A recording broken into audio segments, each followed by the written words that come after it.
Matilda, magical children's movie released in 1996, which focuses on a little girl who has telekinesis and uses her strange powers to take down a terrifying school principal, Agatha Trunchbull. Despite just being 6, Matilda is a genius, and unlike the rest of her family, who sees her as a nuisance, she loves nothing more than to read books. But when her car salesman father enlists her at the Cruncham Hall Elementary School, she goes on a magical journey of fully understanding her supernatural powers, as she must face the abusive principal Trunchbull, while also finding kindness and respect from her teacher, Miss Honey, in this fun, energetic, and good-natured childhood classic.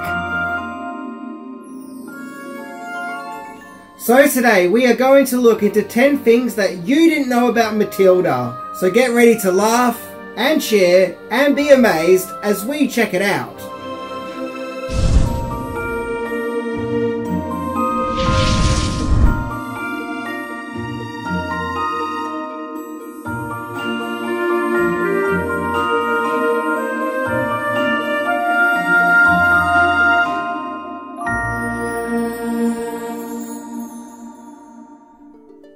Number 10. The backstory of Matilda. Matilda is the brainchild of the late but legendary British children's author Roald Dahl, with it being published in 1988, just 2 years before Dahl's passing. According to Dahl's daughter Lucy, his inspiration for writing Matilda was his love of books and fear that they will one day disappear. Interestingly, in early drafts of the story, the character Matilda Wormwood was actually the villain of the book, a sinister little girl who uses her telekinesis power to help her corrupt teacher win money at horse races. In other words, a child-friendly version of Carrie, only less prom and more, well, horse race gambling, apparently. Matilda even got her name from a poem about a troubled little girl called Matilda Who Told Such Dreadful Lies. However, it was Dahl's script editor, Stephen Roxburgh, who went through his Matilda's draft notes and insisted on making Matilda a nice kid who loves books, and thus this helped Dahl to shape the book that it eventually was, the one that many people know and love. Upon being published, it was a hit and ranked 74 in a 2003 British survey of best books of all time, and in 2012 US Monthly ranked Matilda at number 30 of best children's books of all time. Yep, they didn't need sensitivity readers back then to determine whether or not a book is good. Number 9. Bidding War Fiasco. There apparently was a heated bidding battle to obtain the rights of Matilda to make a movie adaptation. Both Universal Studios and Columbia Pictures were at loggerheads to outbid one another in order to get the rights. Yep, in one corner you had Universal, who previously gave us family classics like E.T. and Back to the Future. In the other corner you have Columbia, who gave us fellow crowd pleasers like Ghostbusters and The Karate Kid. However, it was Universal who came out the victor and won the rights. Now, Matilda seemed to be a passion project of Danny DeVito's, as he came on board not just to star as Harry Wormwood in the movie, but to also produce and direct it. But in those early production days, he started to have conflict with the powers that be over the movie's budget. So Universal put Matilda in a turnabout status, where TriStar Pictures, which is a subdivision of Columbia, then swooped in and bought the movie's production. I guess Columbia got the movie after all. Number 8. Then the production was nearly shut down. At that point in time, the two most well-known Roald Dahl movie adaptations based on his work was the 1971 movie Willy Wonka and the Chocolate Factory and The Witches that came out in 1990. And, well, yeah, it's kind of common knowledge that Dahl hated both movies. Despite them both being classics, Dahl pretty much saw them as turd nuggets to his name that needed to be flushed away. So given that Roald Dahl had now passed away, and his track records of not liking movie adaptations of his work, his widow Felicity felt that it was more important to preserve his legacy and wishes, with the Dahl estate trying to stop the movie going forward.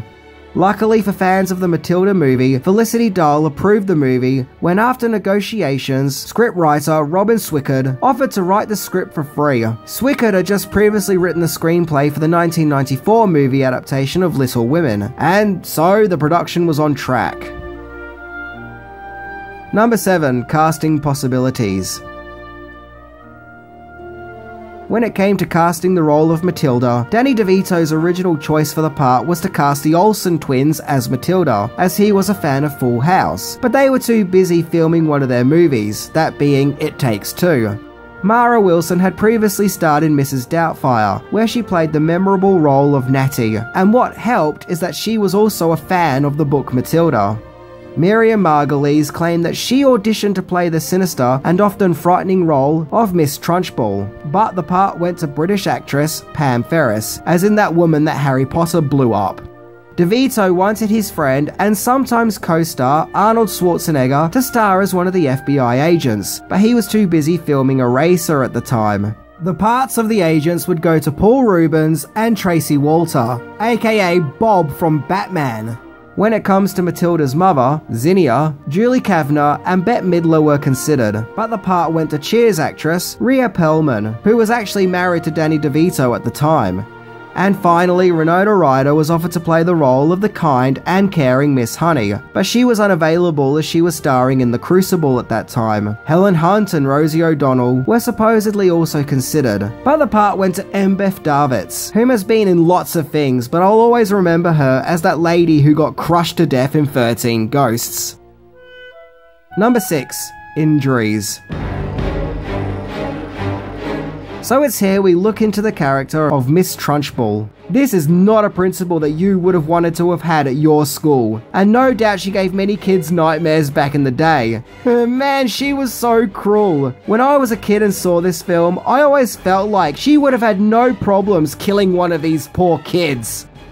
In order to keep her child stars scared of her, Ferris still stayed in character when the cameras weren't filming. But, according to Pam Ferris, the kids still flocked to her and loved being around her. She said that they were daring and that they would come up to her and put their hands in hers. However, because the role was such a physical one, Ferris was frequently getting injured during the making of Matilda. For example, when filming the scene when she would be hit with the chalk erasers, she had to go to the hospital due to having a heap of chalk dust going in her eyes. And for the scene where she throws the little girl around via her pigtails, they were actually fake pigtails obviously, they were looped around Ferris's fingers, with the child being held up by wires, and during one particular take, the pigtails ripped out of her fingers with such a force, it tore at one of her fingers, causing her to get about 7 to 8 stitches. Ouch! But seriously though, how do you explain that one? Yeah, I need stitches because some pigtails tore out of my fingers? That's a battle scar story if I've ever heard one. Number 5. Tragedy behind the scenes. Okay, this is actually a really sad story, so I'll do my best to tell it as sensitively as possible. Mara Wilson suffered a real-life family tragedy during the making of Matilda, when her mother, Susie Wilson, was diagnosed with cancer. After the filming, she sadly passed away. According to Wikipedia, 4 months before the movie was to be released.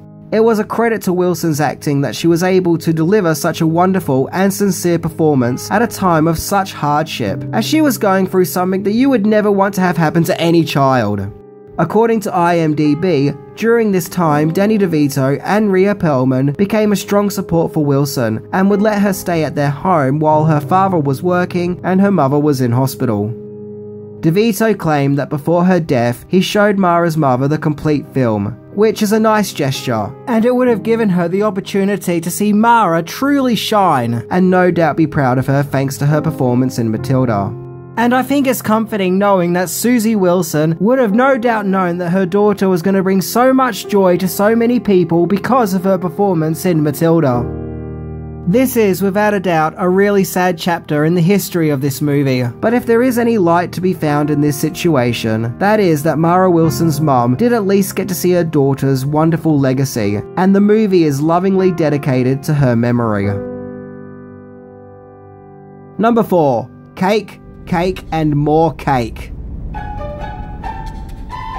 A standout moment in the movie is when the Bruce Bogtrotter character had to eat all that cake.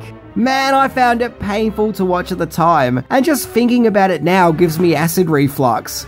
The The child actor who played the part was a kid called Jimmy Cars, and round about that time he also starred in The Wedding Singer. And this poor kid actually did have to eat lots and lots of cake, as in he spent a day eating cake in order to film that scene. This scene was notoriously known for taking forever to film. Danny DeVito explains that they let Cars spit out the cake in between takes, because if he actually did eat all that cake, he would have exploded. In order to film the scene, a heap of large cakes had to be cooked and prepared, and so the cameras rolled and they literally had to film this poor kid stuffing his face with copious amounts of chocolate cake. Keep in mind there were probably many takes and reshoots and shots that didn't even make it into the final film. In fact, in that scene where he looks like he's just had so much cake, he's really out of it, I wouldn't be surprised if this kid wasn't even acting at this stage. Incidentally, the scene was actually nearly cut from the movie, as at one stage it was felt that it didn't really further the story, so all that cake eating could have been for nothing. I'm just gonna say this now, if you're gonna cast me in a movie and make me eat lots of cake, you better use that footage. And to make things worse, Bruce Bogtrotter actor Jimmy Cars supposedly really didn't like chocolate cake. Wow. Number 3. Tricks behind the scenes. It's here we get to the dance scene where Matilda dances to the song Little Bitty Pretty One. Well, Mara Wilson was nervous about filming this scene, as she didn't really feel comfortable dancing. The crew and cameras probably didn't help either. She voiced her discomfort with the dancing to Danny DeVito, and his solution was, hey, that's okay, if you have to dance, then we'll all dance. So when that scene was shot, not only was Wilson dancing, but the entire crew were also dancing, with Wilson likening it to a big dance party. According to IMDb, when that scene was shot, the song playing wasn't Little Bitty Pretty One, but the Harry Belafonte song, Matilda. For the scene where the chalk floats and writes on the chalkboard, a real floating piece of chalk was used. Okay, what happened is, the piece of chalk had a very powerful magnet inside it, and the sentence that was written on the board was written backwards on the other side of the board, where a member of the crew was just tracing over what was written with another magnet, in which the magnet-laden chalk piece on the other side then followed, which is actually pretty clever. And the picture we see of Miss Honey's father, Magnus, was actually a picture of Roald Dahl himself. Number 2. Life after the movie. Matilda has become such a legacy movie that in 2013, the cast and crew would meet up for a tea party and even reenact certain scenes from the film. Danny DeVito claimed that he always wanted to make a sequel to Matilda, and theorized that he probably still could, with the focus now being on Matilda's child. Matilda would make leaps and bounds onto the stage for a Matilda musical, which made its debut in 2010, and the musical got rave reviews and would go on to win 5 Tony Awards, as well as a string of other awards, and was considered a very enjoyable crowd pleaser. Then finally in 2022, the Matilda musical got a movie adaptation, and thus the creation of a second movie based on Matilda. The musical had a limited theatrical release before being streamed on Netflix, and it also got positive reviews. Now, I haven't seen this recent movie, so I can't really pass comment on it, but regardless, it still makes me happy in knowing that Roald Dahl's Matilda legacy is still being kept alive, and the admiration the fans have for the 1996 movie doesn't seem to be going anywhere anytime soon. Number 1. The Magic of Matilda. Matilda was released in August 1996. Sadly though, the movie wasn't a knockout success, with it only making $47 million on a budget of $36 million, only bringing in a profit of $11 million. Doesn't seem like quite enough really, does it? Upon its release, it just couldn't compete against Independence Day and the courtroom crime thriller A Time to Kill. Despite this, the movie did get positive reviews from critics, with the character Trunchbull being praised, as well as Danny DeVito's directing. The movie would really find its place in the heart of its audience when it was released on home media, where it has now gone on to become a treasured classic from many people's childhoods. One of those kids' movies from the 90s, like Jumanji and Free Willy, where those who grew up in that era will always have a love for the movie, with it even giving them a comfort of the days of old when they watch it. Now, my sister loved this movie, and when she rented it from a video store, she would watch it over and over again. And I watched it, and I enjoyed it, and found Trunchbull to be really terrifying, but I wasn't a huge fanatic. At that time, I was getting into things like Men in Black and Space Jam, but it is a film that I have come to appreciate more with age. It's a kind-spirited, good-natured movie, which is both really charming and sincere. A film that kids now, and for many decades still to come, could easily enjoy and get engulfed in. Matilda is a very enjoyable kids movie, one that has a good heart, but also seems to brighten up the hearts to all those who watch it. So that was my look into the movie Matilda. Thanks for watching, and remember, if life is ever getting you down, then Matilda is always one of those movies that'll cheer you up. It just kind of lets you know that no matter how dire things get, it's going to be okay. Anyway, I'm Minty, and is it just me, or was Danny DeVito just born to play a used car salesman? See ya!